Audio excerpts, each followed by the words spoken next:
GitHub Actions అనేది one of the most popular CI/CD tool. So దీంట్లో మనం అడిగే మోస్ట్ పాపులర్ ఇంటర్వ్యూ క్వశ్చన్స్ని చూద్దాం.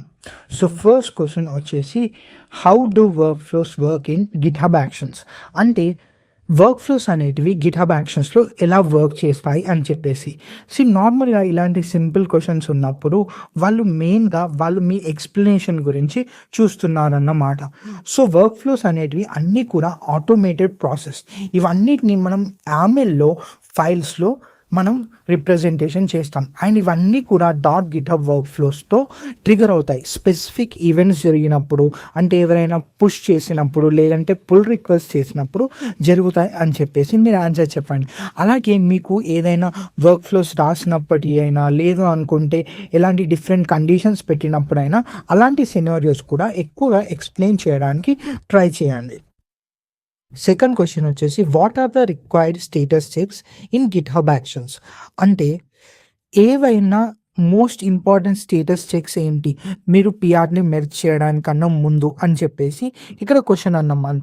ఇక్కడ రిక్వైర్డ్ స్టేటస్ చెక్స్ అని అంటే ఒక వర్క్ ఫ్లో జాబ్స్ అనేటివి ఏవైతే కూడా కంపల్సరీ పాస్ కావాలో, మీ పిఆర్ పాస్ కావాలో మెయిన్ బ్రాంచ్కి, అది మీ మెయిన్ బ్రాంచ్ కావచ్చు, మాస్టర్ బ్రాంచ్ కావచ్చు, లేదంటే డెవలపర్ బ్రాంచ్ కావచ్చు, ఎలాంటివైనా సరే ఆ బ్రాంచ్కి లేదంటే రిలీజ్ బ్రాంచ్ కూడా కావచ్చు, అవన్నీ కూడా స్టేటస్ పాస్ అవుతేనే మీ పిఆర్ మెర్జ్ అవుతుంది ఆ బ్రాంచ్లోకి.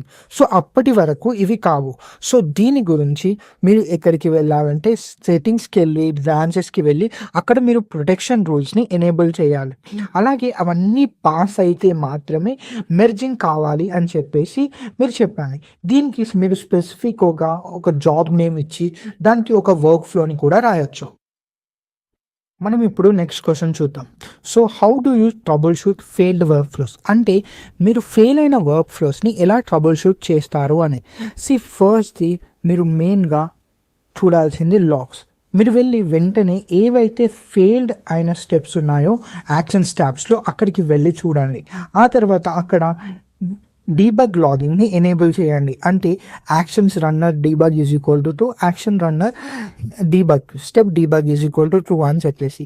ఆ తర్వాత GitHub UI అనేది మిమ్మల్ని ఓన్లీ ఫెయిల్డ్ జాబ్స్ మాత్రమే రీరన్ చేయడానికి కూడా ఒక ఆప్షన్ ఉంటుంది. మీరు అన్ని యాక్షన్స్ని కావాలంటే రీరన్ చేయొచ్చు, లేదంటే ఓన్లీ పర్టికులర్గా ఫెయిల్ అయినవి మాత్రం కూడా రీరన్ చేయవచ్చు. అండ్ అక్కడ మీరు కావాల్సినవి డయాగ్నోస్టిక్ స్టెప్స్ని రాయండి. రన్ ఎన్విరాన్మెంట్, లేదంటే పాస్వర్డ్ అండ్ LS అని చెప్పేసి. సో ఇలా మీరు చూసినప్పుడు ఇలా కామన్ ఫెయిల్యూర్స్ ఏవైతే ఉంటాయో, రాంగ్ సీక్రెట్ నేమ్, లేదంటే missing secret, hard coded path అయినా, ఇంక్లూడింగ్ ఒక్కొక్కసారి పర్మిషన్స్ అనేవి కూడా చాలా రిస్ట్రిక్టివ్గా ఉంటాయి.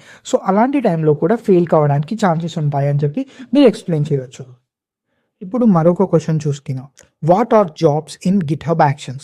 అంటే GitHub Actionsలో జాబ్స్ అనేది ఏంటి అని చెప్పేసి సింపుల్గా చెప్పాలి అంటే, ఏదైనా ఒక జాబ్ అనేది GitHub Actionలో స్టెప్ ఆఫ్ ఎగ్జిక్యూటివ్ స్టెప్స్, మనం ఏవైతే స్టెప్స్ చెప్తామో ఇవి ఒక సేమ్ రన్నర్ మీద, అంటే సేమ్ వర్చువల్ మిషన్ అయినా లేదంటే కంటైనర్ మీదనైనా, సింగిల్ కంటైనర్ మీద ఆర్ సింగిల్ వర్చువల్ మిషన్ మీద అవి రన్ అవుతే దాన్ని మనం జాబ్ అని అంటాం.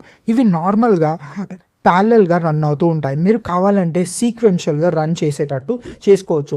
వన్స్ ఇట్ ఈస్ ఫినిష్డ్, లేదంటే ఆఫ్టర్ దిస్, ఇట్లాంటివి ఒక్కొక్క దాని తర్వాత నెక్స్ట్ సీక్వెన్షియల్గా కూడా మీరు రావచ్చు. సో ఏదైతే ప్రతి ఒక్క జాబ్ ఉంటుందో దానికి ఒక ఫ్రెష్ వర్చువల్ ఎన్విరాన్మెంట్